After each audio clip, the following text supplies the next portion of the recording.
Hi, welcome to Cut Both Ways. I'm Ray. I'm Kiki. Today's episode we're going to be talking about Arcane, the new show by Riot / League of Legends. Minor spoilers today for Game of Thrones, or I guess it's pretty heavy spoiler for Game of Thrones. It's like the climax of Season 4 we spoil. That's about it, and heavy spoilers for Arcane. And there's a little bit of a rant I go on at the end where I think maybe I spoil some stuff that people who don't play League of Legends would know. So if you want to avoid that, I make it pretty clear when that's coming up. Enjoy! All right. Hi! All right. Hi. Welcome to Cut Both Ways. Welcome to Cut Both Ways. Today we're going to be talking about Arcane. I guess we don't have to say that because I'll add that in the preamble after we figure out what to spoil warn. Too many meta notes. Yeah.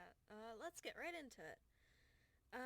So we watched Arcane, which is it's sort of, I guess, fan content. No, it's official. Like it's official, but it's like it's content for the fans of League of Legends. But it's not really, because I have never played League of Legends and I loved it. I thought it was great. It's like Arcane is they took some of the stories of League of Legends and basically animated them and made these characters that had like different backstories that kind of took place in the same area, and then told a story about how maybe all these characters like know each other and something that could have happened to all of them. So it's a unique, like, approachable by League of Legends players and not League of Legends players, and that's a new sort of thing. I don't think there's anything like this really out there. Yeah, and that's, one of the big flaws of video game movies. There are a few of them. There are a number of them.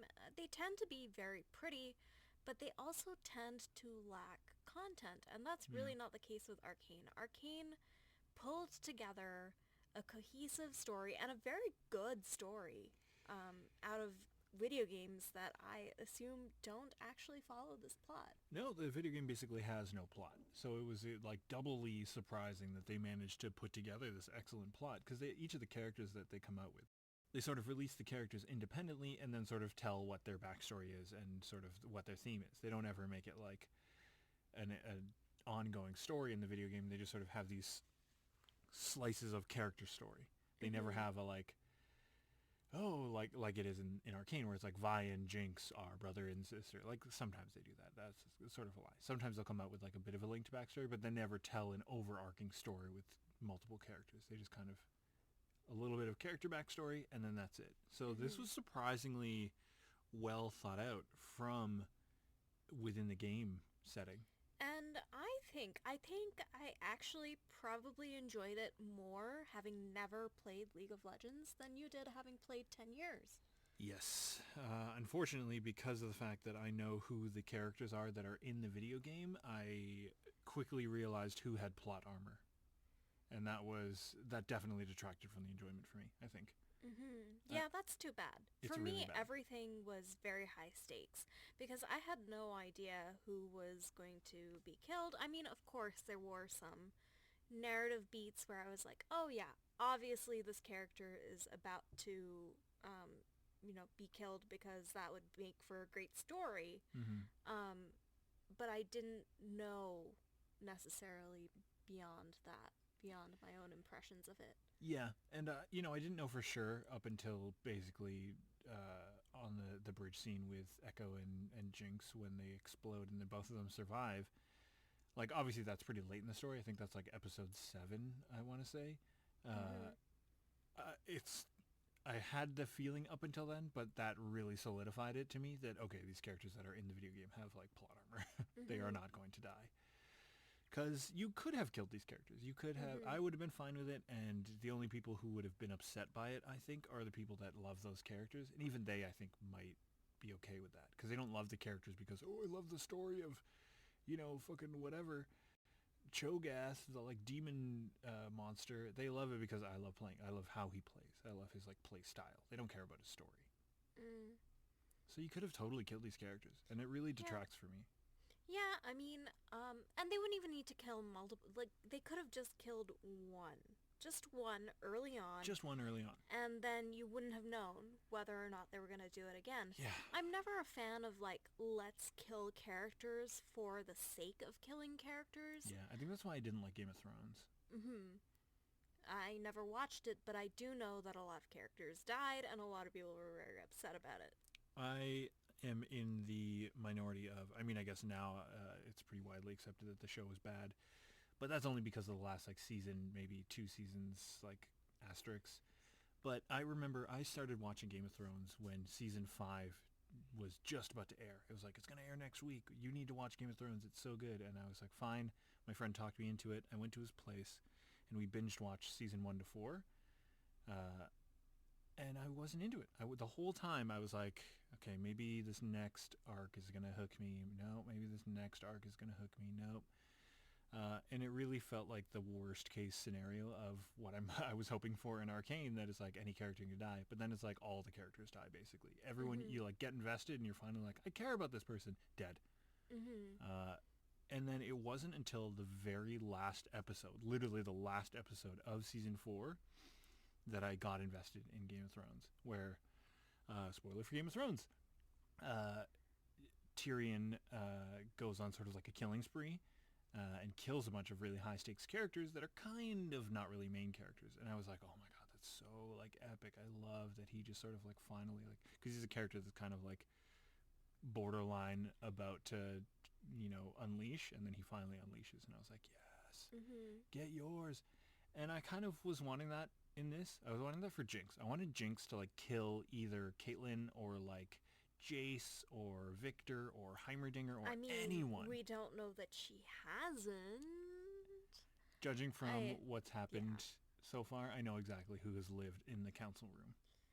Well, that's unfortunate. I don't, but I imagine that Jace survives, and I think the bets are off about everyone else. I'm not going to say anything, but... Yeah, don't. Yeah, I think that even if I didn't know, like, about that, I would kind of believe that Jace probably will survive. Yeah, because it's like his arc is not quite done. No, it's not only that. I think that Hextech needs to survive in order for the continuity of this story, and I think Jace dying would basically mean that Hextech dies. Yeah. I mean, I guess that's sort of a unique perspective that you have from not knowing who the main characters, not main characters, who the like game characters are. For me, I could imagine that they could make it work no matter what, like even if they wanted to kill him. But I know they won't kill him because of, you know, who he is as a character in the game. Well, and I kind of want to see him in part 2 as maybe the B plot.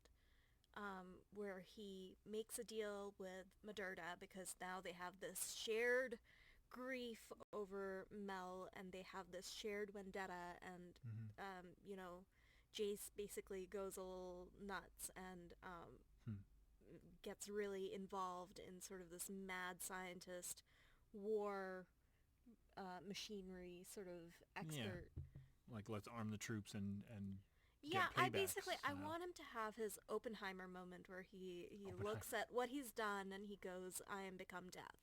Yeah. I want him to have that moment as a character. You're not open to Heimerdinger doing that? You see what I did there? I do. But you know, I think Heimerdinger, so there's this... He's too cutesy and he's too, like, positive and bubbly for that. No, here's what I think in terms of the storytelling of it. Is I think Vander and Heimerdinger are the same side of the coin, where they had these deep-seated ideals, they went to war for them, something terrible happened, and now they're scared, and they've sort of put those on the back burner. And I think that they're foiled by Silco and by... what's the, Singed. I don't think they ever say his name in the show. I think I've told you his name, being like, well, it's Singed. And you're like, okay. Okay. I don't know that they ever say his name in this show. Yeah, I don't think so. And I don't think it's, like, super obvious to anyone, even people who play the game, until that last scene where he's, like, bandaging his face. because that's iconic Singed. Yeah. He has a bandage around his mouth. Well, anyway, yeah. So they're foiled by Silco and Singed and Victor to an extent, Yeah. where you have these ideals or these goals that you want to fight towards, and as a result, you lose your morality for those ideals. So I think there's this interesting play between, Heimerdinger and Singed essentially, where Heimerdinger wasn't willing to give up his morality, like his values for his ideals, where Singed is the inverse of that and gave up his morality for his research. Yeah.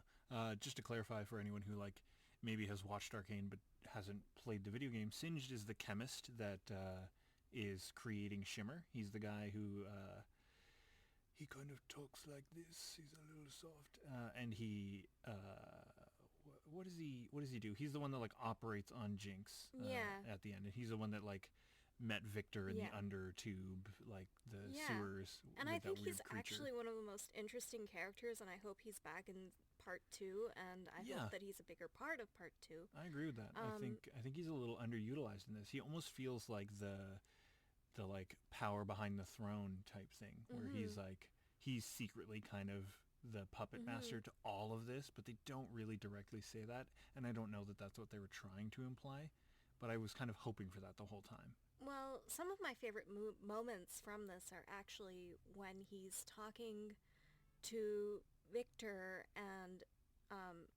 he's sort of like tempting him to the dark side. Well, yeah, and Victor, you realize that as a child, he didn't understand, right?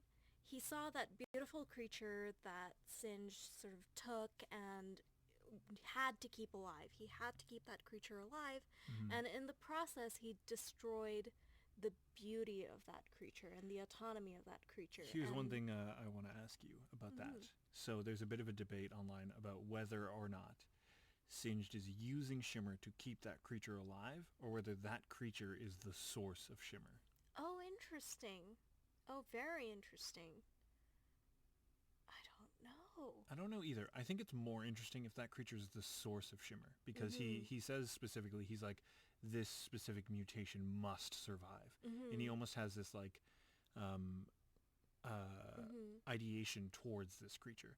Why would he have that if he doesn't get anything out of this creature? Because he does seem like the kind of person that's like, if this isn't forwarding my research and my like studies, well, it's no use to me, basically. Yeah, and I love this moment, because this moment, you have that moment again when Silco takes Jinx to Singed, and he's like, she must survive, and Singed basically tells him, like, do you know what this will cost? And Silco basically accepts that cost, and I think it's a very great comparison of, like, Jinx is the same as this creature is to Singed. So Silco says that she's his daughter, but you see the comparison between her and this beautiful creature who's destroyed by Singed, and so I think it's very interesting. That creature has a name. I've forgotten it. I'm going to look it up. I don't know what it is. It was like, so they added like little like pet creatures that you can have in the game, and that's one of them. So it's cute. It was very cute. It was very popular. Everyone was like, oh, it's so cute. So I guess they added it to this as like whatever that is. Well, they did it very well. I think that's one of the big strengths of Arcane, is that at no point does it feel like they're throwing characters at you just to throw characters at you.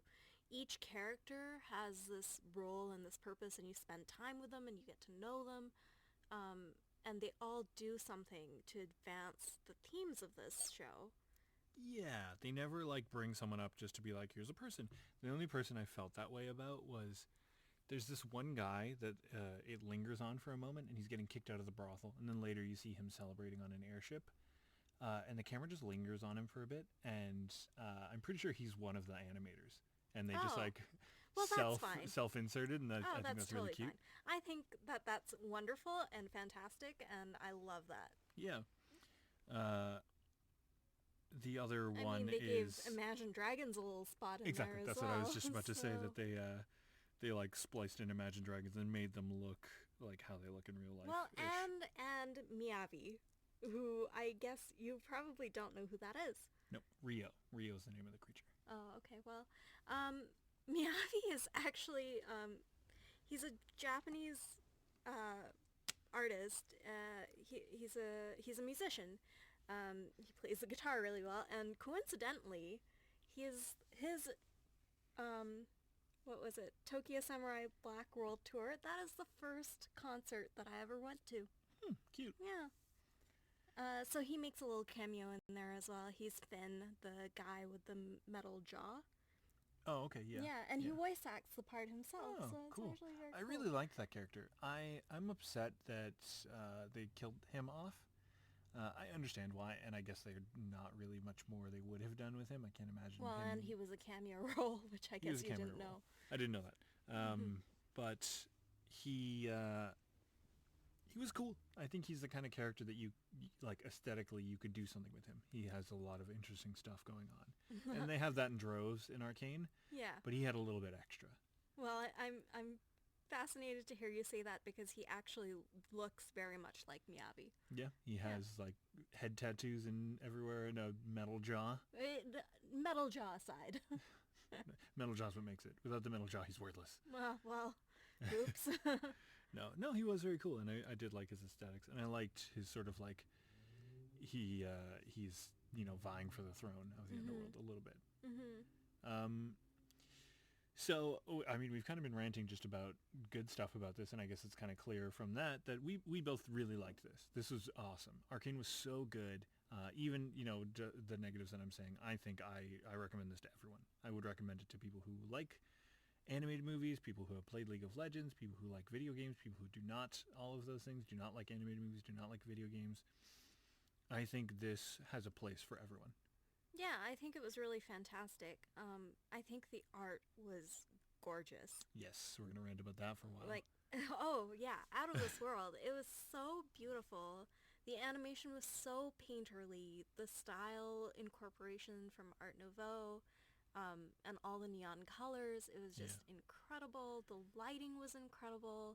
The way that light fell on skin was just unbelievably well done in this movie. You can tell there was a lot of passion in every frame. And competence. The competence of the animators for this film was just unbelievable. Yeah, on second watching, I really I knew that I felt it the first time we watched it, of there's no wasted frame space. There's nothing that is just sort of how in some anime when you watch it there's the outline of a person just to sort of imply that there are people in the background. Or they'll draw a face, but it'll just have eye slits and a mouth slit, and it won't really be textured. They never did that in this. They never just sort of here's a placeholder for something just so to let you know that this is in the background. I was watching a lot in the background, especially the first 3 episodes, and my God, just even the clock towers in the background are sun shaded and moving slightly, and the dynamic of them is changing as the perspective changes, and it's I can't even imagine how much work went into it. It was this. immaculate. It was immaculate. And more than that, the visual component of it didn't feel like it was added on. The visual component of it felt very much like it was part of the storytelling, and I think that was very impressive. I think the use of colors to sort of talk about people's motivations was very cool. I think, yeah, you sort of notice this where you see sort of a blue cast on someone and they're being motivated by Hextech at that moment, or they're having this moment where Hextech is very important, or you see a purple cast on someone and then Shimmer is the motivation and the important force behind. Yeah, you mentioned that, and I never noticed that. I never, I don't know, I must have just been too engrossed in whatever was happening, and I didn't sort of, jot that down in my mind. And I find that super fascinating. Yeah, and, Vi's eyes go from gray to blue once she, Vi and Jinx, both of them. I don't know if there's more characters than just them, I don't know. I only noticed Vi, but, her eyes go to blue when she finally gets those Hextech gauntlets, and you're like, oh, she's come into her own. This is sort of the end of that arc of her forming her identity. Yeah. Um, She's like the successor to Vander in a way. mm-hmm. Uh, what I'm trying to like piece together a thought here that I want to ask you. What did you feel about Jinx's character in the way that she represented like mental instability? I like that they It's never... a touchy subject, so we can gloss over it if you Yeah, want. I like that they never glamorized her mental state. Yeah. I think that happens a lot in pop culture, and I know that Jinx obviously has big Harlequin... Mm-hmm. Like direct references, Yeah, basically. Like references, she's that's clearly the word. inspired by Harlequin. Yeah. Or Harley Quinn. Harley Quinn, yeah. And while I don't think that this is necessarily the fault of the writers of Batman, because I think that they actually do a very good job of showing that Harlequin is not a mental state that you should glamorize, but unfortunately you see so many people cosplaying as like couples costumes, Joker and Harley Quinn. Oh, they're so in love. And it's just, I really don't like that. I think it makes me very uncomfortable. Yeah, it's problematic at best.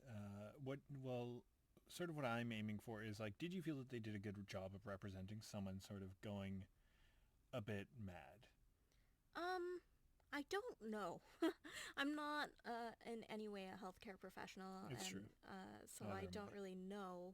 But I feel like they did a good job where I was definitely convinced that, this is the reaction of a child who's lost parents and is somewhat fractured Yeah. as a result. And I thought that it was very realistic that way. And I Mm-hmm. think the fact that Jinx clings to Sulco isn't really surprising. And so I was convinced. You were I don't convinced? know if it was real or not, but I was convinced. I don't know if I felt like it was sort of forced. Like it felt like, okay, we want this character to have Harley Quinn vibes, so let's make her, hear voices and let's make her see things that aren't there. And some of it felt a little forced. I think I would have been fine if it was just that she was like mad in the angry sense. Like she was just that mad at Vi for abandoning Mm-hmm. her. And it had nothing to do with her sort of like breaking down and having hallucinations. Mm-hmm. Maybe after the shimmer comes into play, like she's, tripping balls a little bit, I wouldn't mind. Yeah, I think it has a place in the story. I think that the story looks at sort of these two issues. It looks at family. Family is a very big theme, like what it means to be a family, Yeah. what families owe to each other, and I think sort of a class-based warfare is a Mm-hmm. theme, Yeah. and sort of power and what it means to have power both on a national scale and Mm-hmm. also individual power, Yeah. what it means to have power as an individual. And so I think Jinx has a place in there where you have all of these different perspectives of what children who grow up in that sort of class struggle turn out to be. So you have Echo, who goes and builds the sanctuary and is Mm-hmm. very like peaceful and very motivated to sort of Peaceful. He rides around on a jet skateboard with a bat. no, I know, but I mean like he's very Yeah, he's about motivated community to and he's build about a like community. yeah, Right. the like peace of it. Mm-hmm. He only does what he does Yeah. to like forward Yeah. the peace that he's and trying to and achieve. Vi is very much still that idealist of like we can make things better. We have to fight for what we believe in. Yeah. And then I think Jinx fits in very well there, where you have children who get swept up into these situations, and it breaks them. Yeah. They're the ones that have to hold the rocket launcher. Yeah. Yeah, I think an interesting thing that I notice is they don't like literally ever say that people are related. Like there's the obvious, like, Jace's parents and Caitlyn's parents and stuff like that, but they never say that Vander and Silco are like literal brothers. They just say like, you are my brother. And Are they literal brothers? are they literal brothers? I don't know. I don't know actually. either. I don't think so. I think it's a like, we are brothers in our goals. Yeah. And is that not then possible to be the same with Vi and Jinx? Like, they kind of look like they could be sisters in the way that they both have that like vibrant hair. I mean, Vander says that he's responsible for their parents' death. So Yeah, I but think they are there was a whole actually bridge of dead people. It's true. So no. And they I only show don't the one really know. dead person who had purple hair, which, like, if you split up purple, Yeah. it's like, You you get blue and blue and red. ish. So And I guess Vi is more pinkish, but whatever. yeah, I'm not. I really think they are sure. supposed to be literal sisters, but it would be interesting if they explored the idea that they're not like biological sisters, that they are like sisters in their like support of each other. I think they didn't want to do that, but a way you could have enforced that is by like calling Milo and not Clagger. Is it Clagger? It is Clegger. The Yeah. guy with the goggles. Yeah. Yeah, by having them call them like brothers, basically. Is if they called them brothers, you'd be like, okay, they're all just like saying they're brothers and sisters. Right. They're not actually brothers and sisters. Right.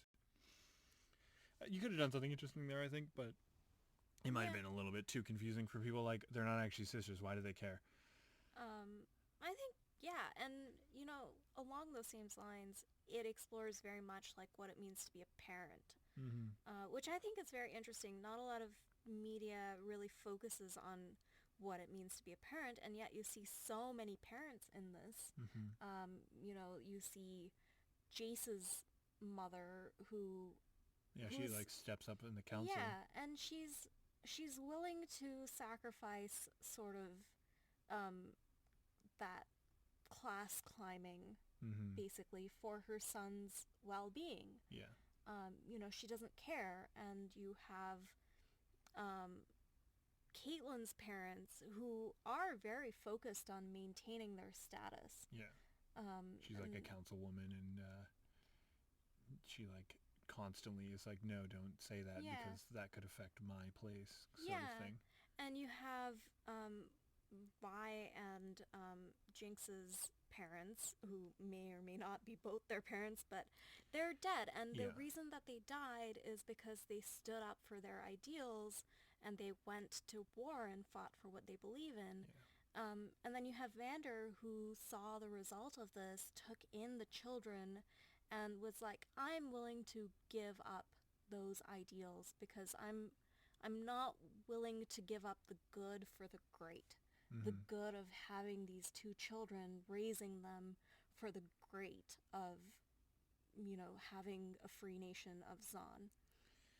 The thing I don't really feel that I got out of this show is I didn't really get a sense of the city itself. Like, it's kind of always in the background, and they're always like in a spot, but they never like connect an area to another area. You never like feel like, okay, these sort I of didn't connected. think The that bridge Zon was sort of a the city. I kind of got the impression that it was something like Kowloon, where it's a city within a city. Yeah, that's exactly how I felt too. Where it's like, when they call it the Undercity, I thought like literally it was under the city. But there's a whole bridge separating them. And so this is maybe New York and New Jersey. Yeah, kind of. Or like New York and Manhattan in a way. Because Manhattan's like that little like strip in the middle. Island, yeah. And like, I never got the sense that there was anything individually about these two areas that made them like different cities. No, like they definitely felt like different cities. Like they definitely had different vibes. Like very clean and pristine versus like toxic and but not slummy. It kind of felt like Zon was just pulled over a slum. Yeah, exactly. And so to me, when they say like we want to be the independent nation of Zon, I'm like, okay, I kind of get it. You're a bit like mistreated and separated. But how do you function as an independent like state or city? It's true. Their only export that we've seen is Shimmer. Shimmer, yeah, and that's like basically a like steroid drug. That kills people. Like the people that use it are like when they show them like sort of rotting and like mutated when they like fall down to where Vine Mm-hmm. used to live with Powder. I can't imagine that anyone who does Shimmer for long sticks around very well. No. Well, and that's, very real world true though. You have sort of places that want independence from whatever country they're a part of because they are being oppressed. However, like logistically, they haven't worked out exactly how that's going to happen or how that's going to work. Yeah, and if the only way you can go to war with another place is across a bridge that place controls, I feel like you're not going to be doing the best job. Like, that's a bit of a Mhm. bottleneck, and if we learned Mhm. anything from 300, those don't turn out too well. Mhm. Well, and that's why I'm saying that Zon and Piltover is a class warfare. Exactly. It feels like a class warfare, not necessarily like a nation warfare. Uh-huh. Yeah, and I think that's very good. I think you definitely get a good sense of what it's like and the struggles of poverty. Yeah. There's a few things I didn't really feel like I got. Like, I didn't really get not I didn't get as in I didn't understand. I didn't get as in like they told it to me, but I didn't feel it. Mhm. And that was uh, the like toxicity and the chemicals of Zon. Mhm. They show it when Silco like goes to the council and they're like kind of gonna vote him out or something, and he goes like, "You've forgotten what I've given you," and then he like turns on the toxic, and they Mhm. all start choking, and they have Mhm. to put on the masks. Yeah. I feel like I never really got the sense that Zon was that toxic. Yeah. Like when they first show them walking through the streets, most people don't have masks on, and I guess the implication is you get kind of used to it after a while. Yeah. But I thought it would have been really cool if like everyone had masks, or if everyone was like coughing. Yeah. Yeah, show some version of like, oh, everyone is sickly because Yeah, they have. and they don't ever show like they show people that are sickly, but it doesn't ever feel more like what is in real life when people are in like the less like clean parts of a city. Mhm. Yeah. Well, yeah, and they're mining fissures, I have no something idea. like that. I can't remember what it is. Yeah.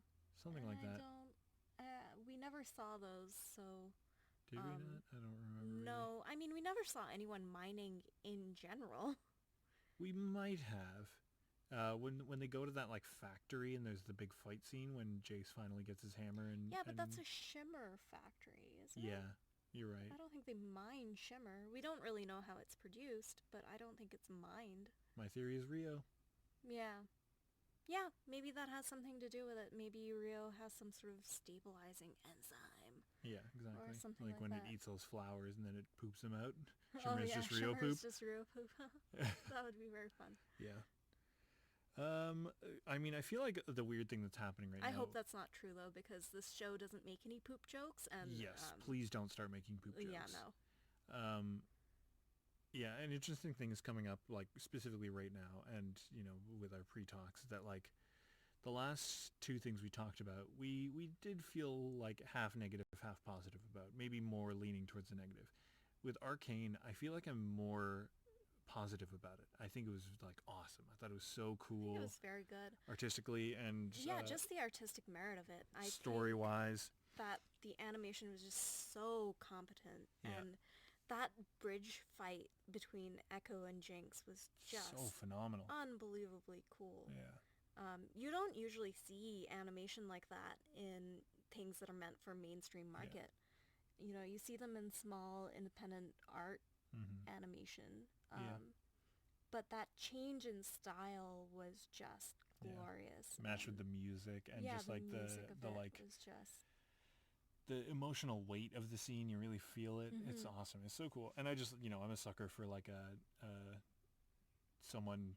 I said it in one of the early episodes. I'm a sucker for someone like what's that? And then like boom, they come in, and it's sort of like it's not quite that, but it really feels like Jinx was like, I've beaten you before. I'm gonna beat you again. Mhm. And then Echo was kind of like, I've learned. Mhm. And then he wins. Yeah. And this is another place where the use of color told half the story, and it was Yeah. just so good. It was so well put together. It I really can't was. believe that that scene was less than a minute. I can't believe it either. It felt like such a huge portion of what I think about when I think about Arcane, but it was less than like 30 seconds, I want to say. Mm-hmm. Yeah, It's so probably. short, yeah. It really is. Even the not the Silco factory, the Shimmer factory. I guess it is kind of a Silco factory. Even the Shimmer factory fight scene is like maybe a minute tops, Mm-hmm. and that felt like a long fight scene with those like speed demons that had the Mm-hmm. like blade hands. When Jinx finally gets the gauntlets and Jace has the hammer. Mm-hmm. They do a good job in that scene. You wouldn't have known it, but they do a good job of like having them use their powers that they have in the game. Oh, that's very cool. I thought that was really cool. I find Yeah. that like whenever I watch a video game movie or show or whatever, it's always like, oh, this is so cheesy. They're like Mm-hmm. screaming the name of their ability as they're using it, and that's so like I hate when Mm-hmm. I hate it even when games do that. Yeah. And so to have it in a show or a movie, I'm always like, bleh. Like Dragon Ball Z gets away with it because it's like the OG, like them screaming Kamehameha as they shoot their lasers. But they didn't really do that in this, and they didn't make it seem like, oh, we had to like make sure that they use their powers. Like Vi's powers are very much like punch, punch, punch, punch. Those are her like four powers. So like you can't really showcase like, oh, she's using this punch. It's like they're all just punches. They just do different stuff. Right. They might have added in. I actually should rewatch this and try to Yeah. watch that fight scene actually and re-listen for her sound effects because she has pretty distinct sound effects. And then maybe they did that. Well, and what I'm very impressed with is that they incorporated this into the storytelling where, there's that moment where Y finally blocks a hit. Yeah, yeah. And I was And, telling you that that's sort of her passive is she doesn't necessarily block, but she gathers a shield as she fights. hmm Yeah. yeah, and it's this moment of like Vi finally blocks and not with her face. Yeah. And, Yeah. um, but that was actually an ability of hers in game. And Yeah. they just wove it into the story so seamlessly that I didn't know that anything was up. Yeah. It felt completely natural. It did, and I thought that was awesome. And it like when it happened, I was like, "Oh, Vi finally blocked," and then it like clicked, like, "Oh, that's Vi's like ability when she like uses punches, like she uses an ability, she gets a little bit of a shield in game, and Hmm so when she actually blocked, there was almost like a force field around her." Uh, and with Jace, when he's on the bridge and he like switches his hammer to the side and starts shooting with it, that's his sort of like main ability. Is his hammer can switch between being a like literal fucking hammer or it's almost like a laser cannon. Hmm. And it was cool. Yeah, that's very cool. It was very cool. They didn't like. One thing I would have liked is, and this is just from a gamer perspective, like someone who plays League of Mhm. Legends, Jace's laser cannon ability is so overpowered in the game that it's like Mhm. borderline broken, and people Mhm. like get mad at it all the time, being like, "Oh my god, this fucking stupid ability!" And they're like, really need to fix it, and they just never do because it's like the only thing he has. I would have liked to see that, like he shoots a laser or something, and it just like obliterates a wall, and they're like, "Wow, that's I got to turn that down." Like They some joke like that. probably still have time for that.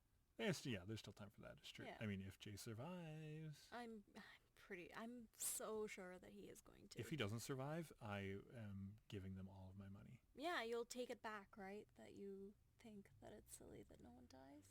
I will. I will take it back. Okay. I'm hoping for it. I'm not going to be like upset if they, don't kill someone, and that like I'm not going to be like I'm not watching season 2. Like if the show is good enough that I can look past it and I can just Mhm. like not care. Mhm. But as I kill someone, my investment's right back in there. Because now I'm on your level. Now I'm on the I don't know who can live and who can die Mhm. sort of train. Yeah. Yeah, and I think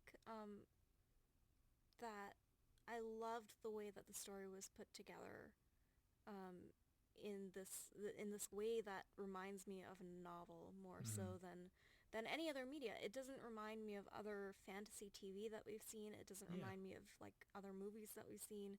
It very much feels like reading a novel. The first act read like it was so much like The Lies of Locke Lamora, and I think Scott Lynch is a very competent writer, so Yeah. I that is a compliment. Um It very much felt like that, down to the introduction of Shimmer and just the heist and everything that was happening. It felt very much like a fantasy novel, and a well-written fantasy novel. Yeah.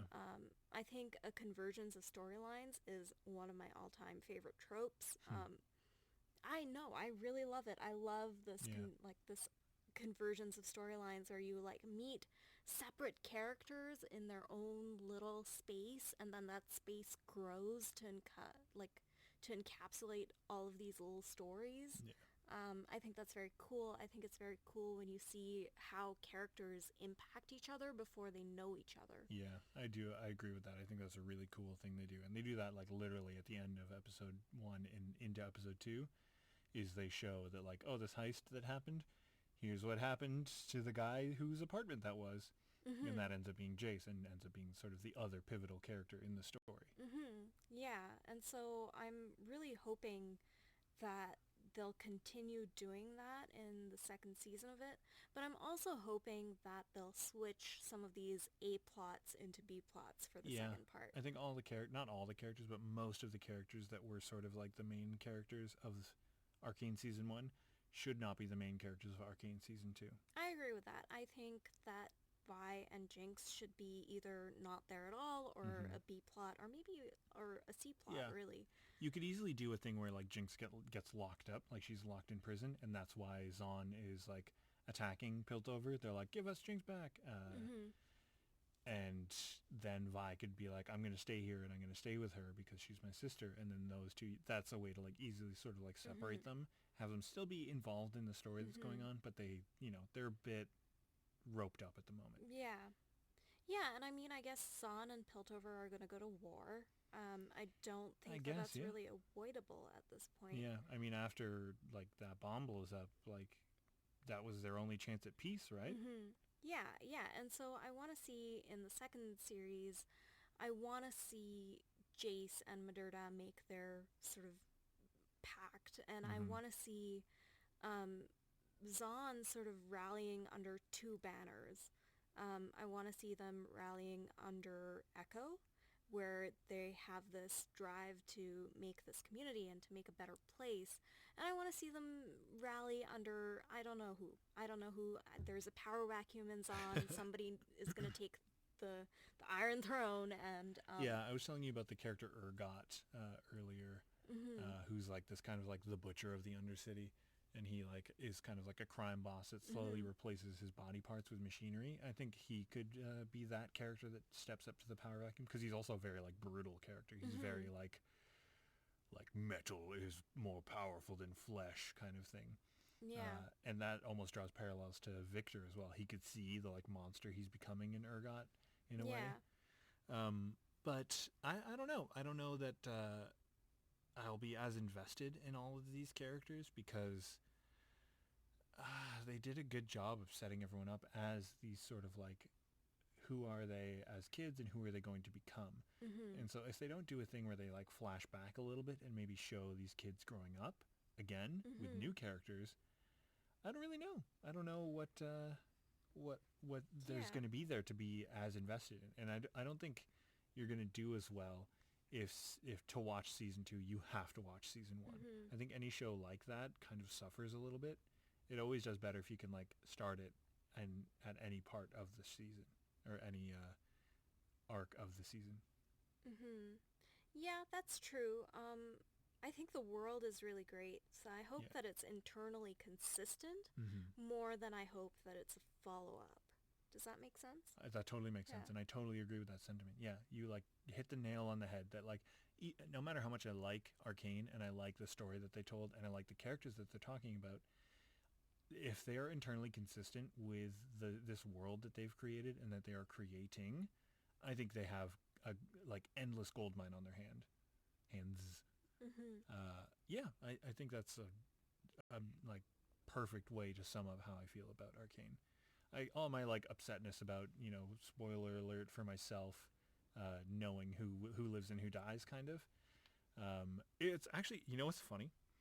It's more surprising to me who lives, because all of the side characters who aren't characters in the game, I'm kind of like, yeah, these characters are gonna probably die, but some of them lived, and I was like, oh, Okay. Okay. Like the minion that has the robot arm. Uh-huh. She's not a character. Oh, okay. I was convinced she was dead I that first explosion. kind of assumed that anyone who had a fight scene was a character, so... Right? Yeah, that'd be safe to assume. Even those like robot guys, not robots, they're kind of like people in suits that are like super speedy. They're not characters. That's not like a character that they just like multiplied for the sake of that fight scene. But both of those characters I could imagine in the game, and I wouldn't be surprised if they added like that character. I don't know what to call her, the like lieutenant of Silco. I could look up her name probably. I'll do that. That's what I do, right? In this this little agreement we have here, I'm the one who like looks up the names. The things because I've already looked things up that I want to talk about beforehand. Yeah, but she's her Savika. Savika. Her and there was one other character I was thinking of, but mostly her. I can imagine them. Oh, her and Mel's mom, Madurda. Those two characters, I could totally imagine them adding that to the game. And I definitely think they're going to do that. I think that was like part of the idea. It wasn't like a pilot to be like, look at the new character we're adding to League, which is one thing I was afraid of when I first heard that they're like coming out with an Arcane show. I was like, oh, this is just going to be like a long-winded way for them to be like, look, a new character in the game. And that would have been sucky. Yeah, so I was worried that it was going to be just a pilot for this new character, and it didn't feel like that at all. I wouldn't be surprised if they added any of these characters to the game, but I don't feel like that was the point. This felt like they saw this like plethora of interesting lore that they had sitting in front of them, and they're like, we're not doing anything with this. Let's like make a story out of this. And people were like, yeah, let's make a story out of this. And they're a big enough company that they did, because League of Legends is one of the most successful games of all time. So it's not surprising that they had the money to throw at some big budget production. I'm just more surprised they didn't do it sooner. I'm glad they didn't, because if they did, it would have sucked. Yeah, it really felt like they took their time. It felt like there was a lot of passion that went into this. It feels like it was the right place, the right time, and they had waited long enough, and they had like really put thought into what this is going to be. And I hope they thought more than just this first arc. I hope they weren't just like, let's make a show. Oh, it's successful? I guess let's make more. I hope they were like, all right, we knew this was going to be successful. Here's the like 7 arc like epic that we've planned. Yeah. To encompass like all of our characters that we have. There's too many characters. There's no way they're going to do all of the characters. To encompass all of these characters that we have. Well, and I loved how... I think more than I... Oh, wait, sorry. I lost my train of thought. It's all right. So, the way that I see it, the reason why Arcane worked so well in terms of storytelling was because they stuck to one or two major themes, right? They really stuck to that theme of family and what would you give up for family, what would you do for family, all throughout. And a lot of the motivations of this were like, this is my child or this is my parent. You know, even down to the sheriff, I guess. Are they called sheriffs? I don't know. I know who you're talking about. Whoever. You know, he was motivated by his daughter a whole lot. And that really humanized the characters. And I loved that as a theme. And that theme of, like, personal power versus, you know, ability and nationalism. And so I hope that they pick a couple of themes to focus on for the next seasons, and very specifically, I hope that they pick the themes of morality versus ideology. I hope that this sort of stakes of like whether magic is good or bad, and that idealism of like we want to be free versus what it means to actually achieve those goals by perhaps going to war. And I hope that that is the sort of wider theme of like our place in the world. And then I hope that the interpersonal theme is about camaraderie and duty, because I think those would fit like really well into this wartime setting that we're heading into. I think if they really lean into it being a wartime setting, I'll be happy. Like, don't have it be like Piltover is still all pristine and lovely, and Zahn is all like crime bossy. It's like if it's full out like grab every rifle you can find if we're going to war type thing, I think they could do a good job of making it really feel like the stakes are high. And Well, that I think they can achieve that really easily by having Jace and Madurda, having this joint vendetta over the death of Mel. Yeah. Because Madurda is from Noxus. Yeah, Noxus is like the war state of the League of Legends universe. I don't know. Because like all of this talk, we can like theorize what the next season could be, what we want for the next season and stuff like that. But then what from there? What about season 3? It's something that like anytime I talk to someone about like, oh, I really like this show, I hope they do a like episode, like a sequel, or I hope they do another season of this show. Yeah. And I always think about like, oh, here's what I would like next time. But it's hard to it's hard not to. It's no one ever tries to think about like, okay, if we do a next season, what then? Because like if you do this like wartime setting of this next season, then you've already sort of like settled that the conflict resolution is the end of war and, the acceptance that Zahn and Piltover are either separate or one of them taking over the other. I think I wouldn't want the resolution of season 2 to be that clear cut. I think I wanted us to be left still with questions about it, and then for season 3, I don't want those questions to be answered. I want season 3 to take place either in a different time or a different setting where arcane magic is the main focus. Yeah, but then you kind of end up with like a cliffhanger almost. You end up with unanswered questions, and you end up with a bit of like unresolved plot lines. Yeah, which I think is fine if you mean to resolve those later. I don't know. I don't think that's... I think it could be effective, but I think to go through another 9-episode arc and not get a resolution to what is the main conflict would feel a little like annoying, because even in Arcane, obviously it goes through like generations. Like it goes through them as kids, them sort of now as adults, and then sort of the accumulation of all the bad ideas they've had or the bad decisions they've made. But you do get a resolution of are Zahn and Piltover going to go to war? And is Jinx a good or a bad person? I don't think you do. I think maybe you get more of a resolution over Jinx. I think it's very likely that Piltover and Zahn will go to war, but we don't know that for sure. I think we don't know that for sure, but I also think that they're literally in the middle of the council meeting saying we're going to go to peace, and they get hit by a bomb. Yeah. That's a pretty clear-cut answer to whether or not they're going to go to war. Yeah. At least from a like writing perspective, to me. Yeah, of course.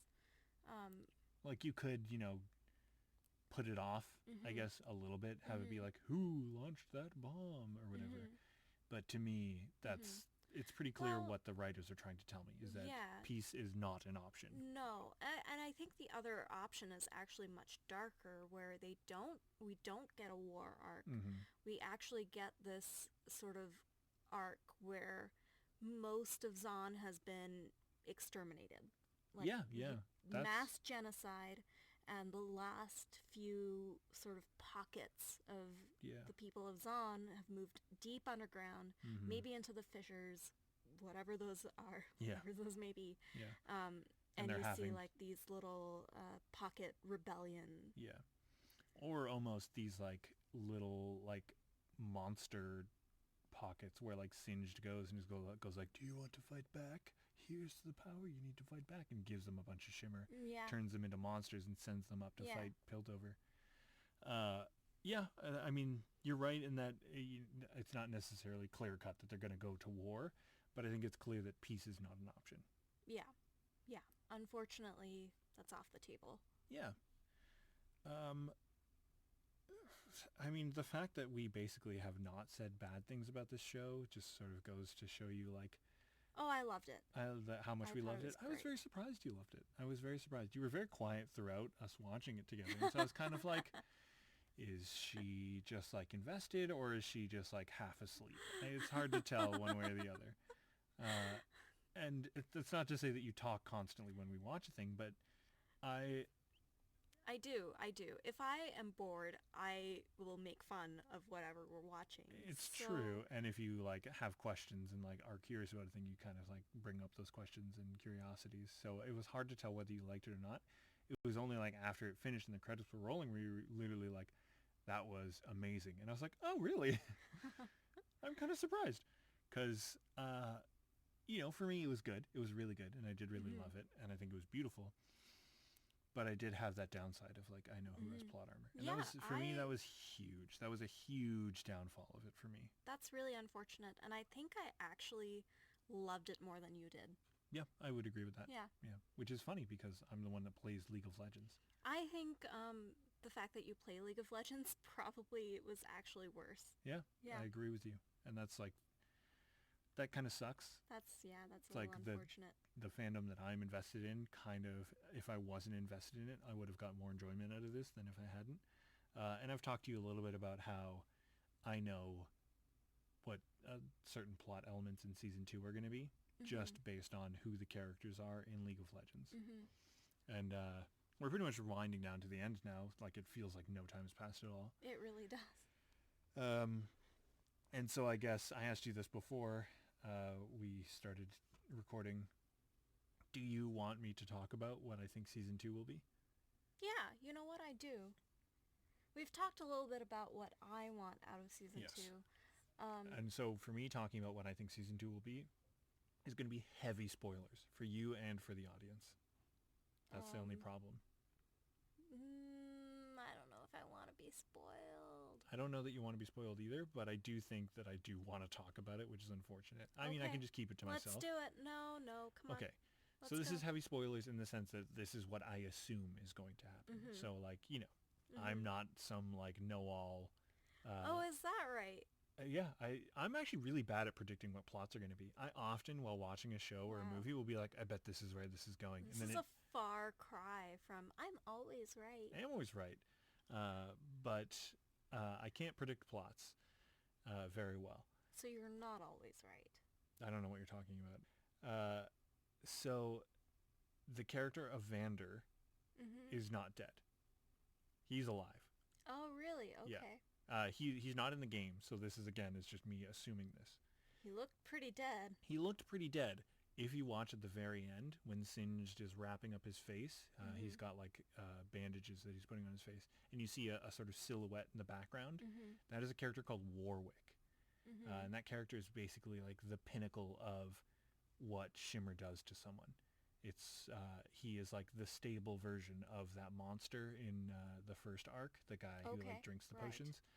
He's basically a werewolf is sort of how he's portrayed. He's a werewolf that has like technology pumps on his body that pump chemicals into him that make him this like mad monster. That's what Vander has become. That's what I'm thinking. Is that Vander Singed found Vander's body and was like, damn, look at that specimen, and kept pumping Shimmer into him and turned him into Warwick.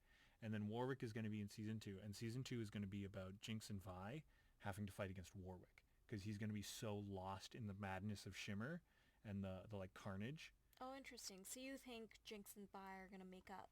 Not make up, but they're going to have to team up to fight against Warwick. Okay. Yeah. Well, so Jinx will have to be at least a little bit more stable. I mean, I don't think she's going to be stable. I think she's going to be cooperative. Okay.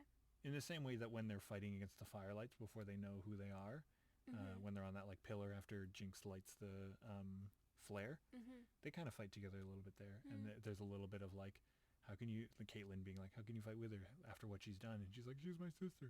I think it's going to be a lot of that. And I think Caitlyn's going to sort of come along for that battle as well. Because Caitlyn is going to become the sheriff. Caitlyn is going to be taking over the role of the guy who died. The Australian guy. He's a sheriff, I guess. I don't know. But she's going to become the sheriff.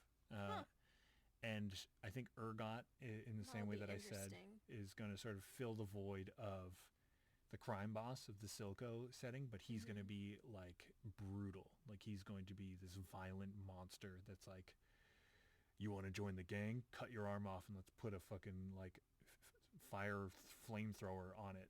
Then you're going to be useful to me. And if you don't do that, you're not in my gang. And if you're not in my gang, you're in the vents, basically. And so it's going to be this, like, Zahn is going to become tyrannical, and Piltover is going to have to fight against them. Like, Zahn is going to be clearly set out to be the bad guys in this season, I think. Okay. Yeah. And what about Caitlin and Vi? What about them? Do you think they're going to get together? Oh, well, yes, of course. Yeah. I mean, it's like, it's 2021. Like, let them be in love. Let them kiss. Come on. Just do it. But how many times you shouted, just kiss already? I'm going to assume that this is something that you want. Well, it's not that I'm like, ooh, I want it. It's like, I hate it when two characters are like clearly vibing with each other and they're not just like kissing, Just kiss. Come on. And so, like, I think, I don't know what role, like, Jace and Victor are going to play. Victor's clearly going down the, like, Frankenstein's monster type scenario where he's, like, slowly, creating the monster. I'm not going to say more than that. I don't know if he's going to survive the bomb. And because he was in the room, too. He was right next to Jace. Jace, I think, is going to survive. I think you might be right about the, like, Moderna and Jace teaming up. Moderna is the pharmaceutical. Yeah, right. Moderna. It's close enough that that's going to probably be a joke. They're going to team up and be like, Mel died, let's get revenge. And they're going to go against Jinx or just against Zahn. But yeah, I think the main focus of it is going to be that Vander has become this monster and that he's sort of like lost in the sauce. And that they're going to have to, put him down for his own sake. And then Singed is kind of going to be still the, like, power behind the throne. Like, it was him all along, pumping these chemicals, making this place uninhabitable, and creating this drug, basically. Yeah. Yeah. I hope that when they do that, if they do that with Singed, they're very clear about what his motivations are, because right now they're a little unclear. It's a little unclear. I get that he wants to keep alive this pet that he has that has this mutation. That seems okay, but other than that, like, mad scientist isn't really a motivation. Yeah, and that's kind of his character in the video game. He's a character in the video game, spoiler. He's just like the mad scientist who runs around and, like, literally one of his main abilities, they bound it to the laugh button so that when you use it, you laugh at your enemy. That's very cute. Because it used to be that players would always do it. It was like they did a like tally on like who hits the laugh button after using this ability, and it was like 99% of players. So they're like, wow. All right, we're just gonna make it that when you use this ability, he automatically laughs, so you don't even have to hit another button. Oh, that's nice. That's, like, great that they took that and decided to go with it. Yeah, it's cute. They do that pretty often, actually, I would say. That's it's really very funny. Cute. And so he is this character of, like, he's the mad scientist. He had all his abilities are like, use this chemical, drop this chemical, drink this chemical. Yeah. Well, and it be in a show that has such great motivations for each character, it would be really sad to see them go with mad scientist. He does mad scientist things. And he does have a hint of, like, backstory when he's operating on Jinx. He goes like, I had a daughter once. I don't know why my Singed voice is just like tired old man. I guess that's kind of what his voice is like. Yeah. I don't know what for sure season 2 is going to be, but that's my sort of, like, just seeing that Warwick was in the background, that's what it is, that Vander has been turned into Warwick. And they even, like, it's so clear that he is Warwick. Like, throughout the first 3 episodes, they call him the Hound of the Undercity. When he, like, when he's, like, finally mutated and he grabs the, like, kid and shoves him, like, up against the wall, there's this, like, dong dong that happens, and that's very, like, Warwick's sound. When he's, like, hunting someone, there's, like, this dong dong that plays in the background. Okay. Well, yeah, I don't know. I guess, I'd love to hear what everyone wants for season 2. Like, what's one character that you want to come back, or what's a character that you want to Yeah. see from the game? I think besides Jinx and Vi, who do you hope takes the spotlight in season 2? Because I hope it's someone other than Jinx and Vi. Yeah, me too. Yeah. I want to see more of Echo because I feel like he hasn't quite come into his own yet. Yeah, he's got a bit more story to tell. Yeah, I hope it's not more. Jace either, because Jace is a little bit like the main character, the white savior, Mm-hmm. yet again. Yeah. Just like, the clean-cut white guy that's just sort of like solving the world's problems. Yeah. Well, and I feel like he has a ways to go if they take the arc to where he sort of has to lose a lot of his idealism and Yeah. his morality because of the harshness of war and what he's gotten himself into, basically. Yeah. We're at about the hour mark. We're probably cutting it down. It'll be about exactly an hour right now. But I feel like there's a few more things I want to talk about. Okay. So we can wrap it up here, or we can what do you want to keep talk going about? a bit. I'm not sure. I just have that like feeling in my chest that there's something else I wanted to bring up. So I don't really remember exactly what I wanted to talk about again, but I do want to hear your opinion on the soundtrack of it. Oh, I really like the soundtrack. I hear that the 9 songs that were written for this are now on Spotify. Yeah. And after we end this, I'm going to go and download them. Yeah. One of the songs was written by Miyavi. Yeah, the guy who plays the crime boss or whatever you're saying. Yeah, who plays Finn, and, always been a big fan of his music. Yeah. Since I was a teenager, actually, I've always Yeah. been a big fan of his music, so I'm going to go give that song a listen. That's super cool. Yeah.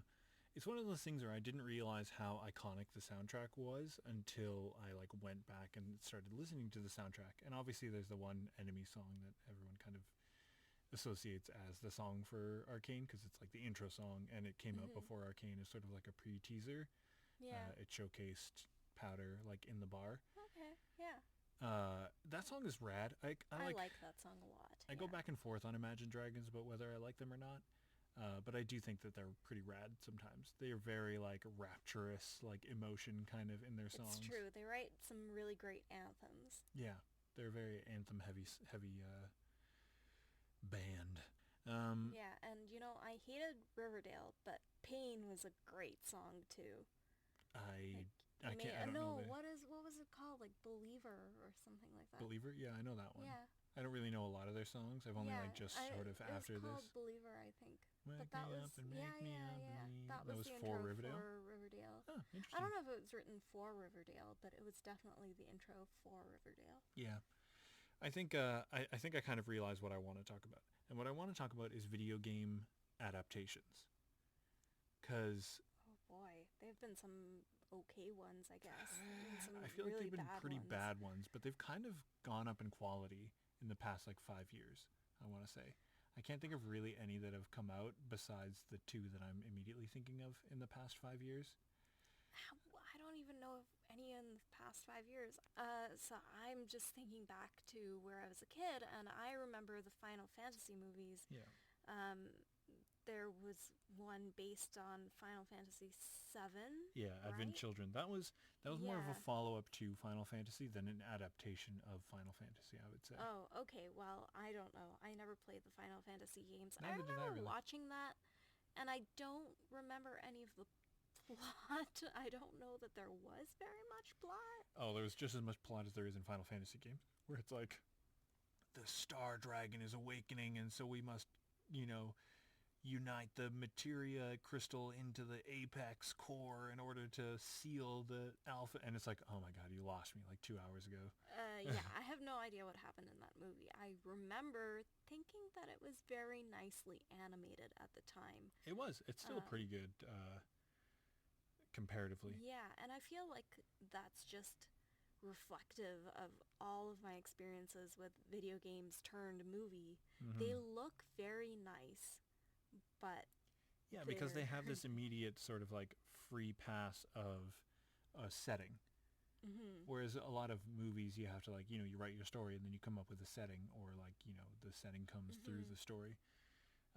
With video game adaptations, the setting just sort of comes with it. You can obviously do like what Nintendo did with Sonic, where they like the setting vastly changes Yeah. for what the game is set There in. was the Prince of Persia movie. Yeah, That's based on a game, right? pretty bad movie. Well, they got they got a very white guy to Yeah, play the Prince of Persia. yeah.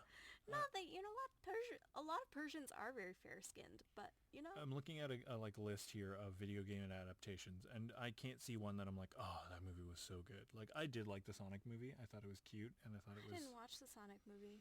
and I did kind of like the Pikachu movie, the Detective Pikachu. I didn't watch that But either. this is pretty like they're kids movies, so they're Mhm. not that good. But Mhm. because they're kids movie, I'm willing to sort of like forgive them for being not that good. Um, most of these are bad. Uh, no one's done it to this level.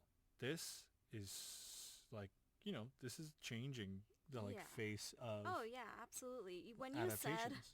"Hey, we should sit down and watch Arcane," it's based on League of Legends. I was like, "Oh, all right, sure." Yeah. The things we do for the ones we love, Aw, you know? thanks. The But Castlevania show is pretty good. I liked the Castlevania show. I think that was sort of a free pass with them. They've got a very like classical like vampire hunter story that they tell.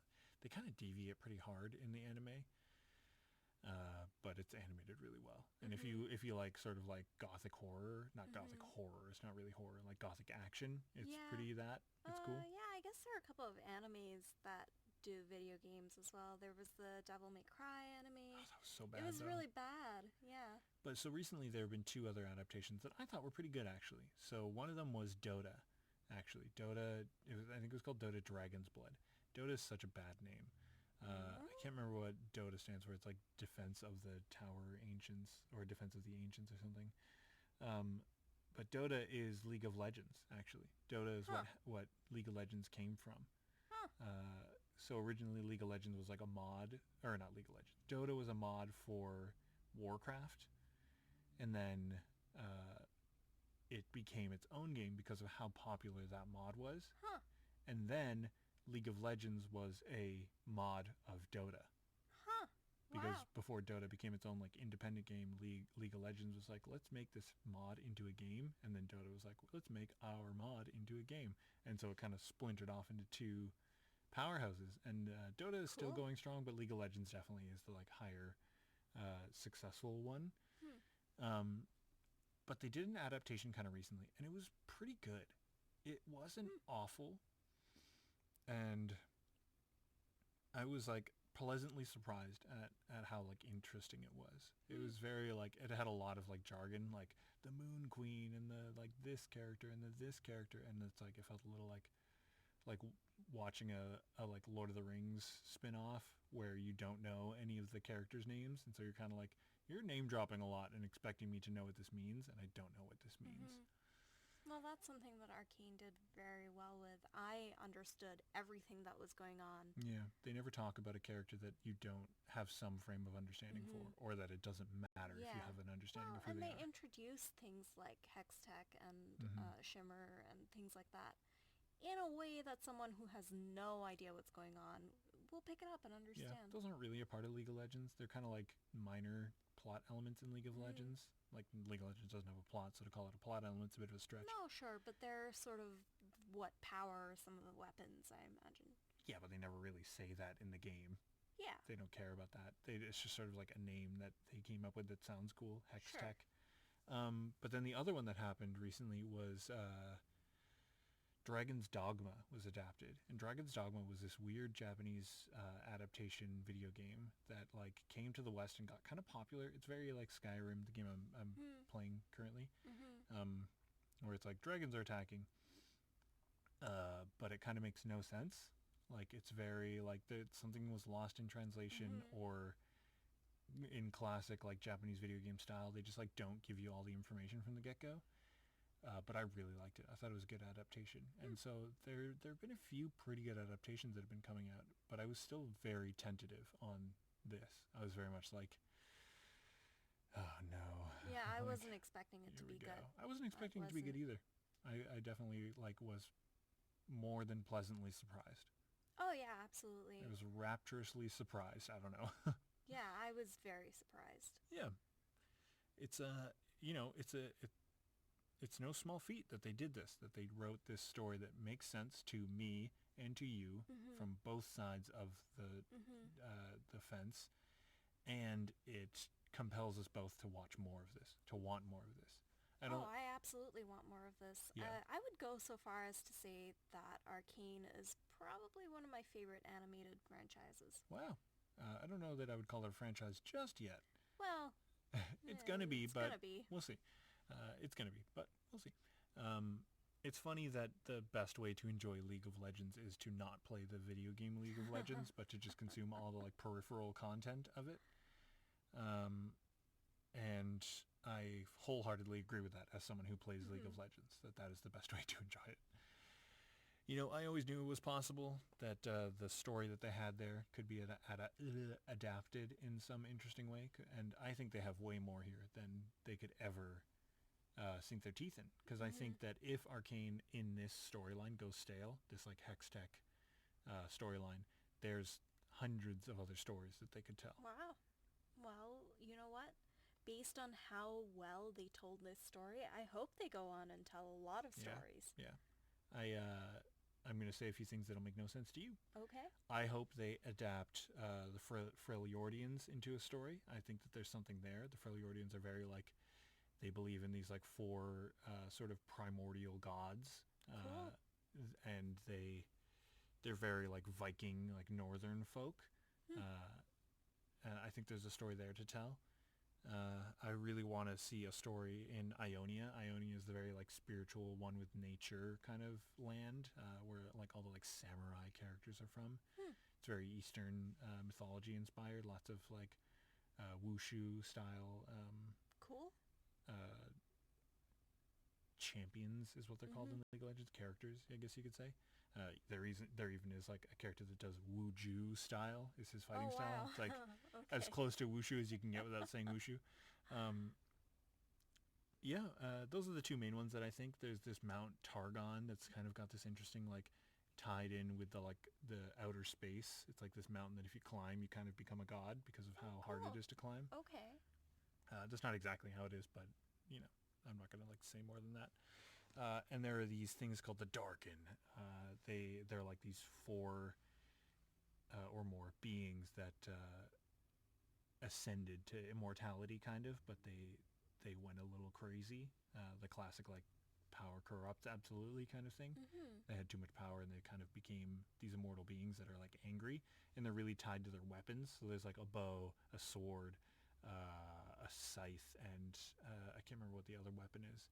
And so the characters in League of Legends that are those characters, they kind of just look like people that are holding a weapon, and the weapon is kind of taking over their body. Cool. It's really cool. I really like it, and I think there's something there. They're a really cool story for one of them, for one of their characters that they wrote to sort of like explain how he became this Darkin. Mhm. And there's a bit of an animated comic to go along with it. Mhm. I think they did a good job. Well, I'm gonna say something that I don't say very often, and that is that, um, I trust the creators of Hmm. Arcane with season two. Yeah. Yeah. I think that they're going to do a good job. And I don't say that very often. I don't trust, directors and producers. I don't trust them very Yeah. often with There's. their own content. But It's true. I do trust the makers of Arcane, and I think that they did such a great job with season one that I Yeah. can't see season two going poorly, even though I have no idea what that's going to be. Yeah. It's definitely one of the few times where I don't believe that the politics of creating a piece of content is going to get in the way of creating good content. It's one of Mm-hmm. the few times where I don't think, the money grubbing hands of Hollywood are going to get in there and go like, no, more money, and make it suck. Yeah, I mean, like, I am excited for season 2 of Arcane, and I think continuing this story that they have will be interesting. But I wouldn't be sad if they just like went completely in a different direction, had nothing to do with anything that's happening here. I think they could still do a good job and Mm-hmm. have not necessarily an Arcane season 2, but an Arcane like colon the Freljordians, or an Mm. Arcane the Darken, Arcane, the Yeah, that would be Mount very Targon or cool. something. And it's just like, some other characters doing some other thing.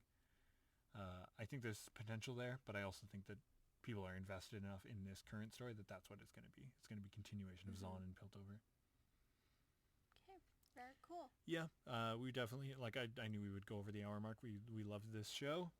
Yeah. Lots to say. There's definitely more that I want to talk about, but I don't think we should. I don't think there's more that we can say that isn't us just sort of like retreading our sort of joy of this show. Yeah. Let us know what you think the next season should focus on, like which characters besides Vi and Jinx.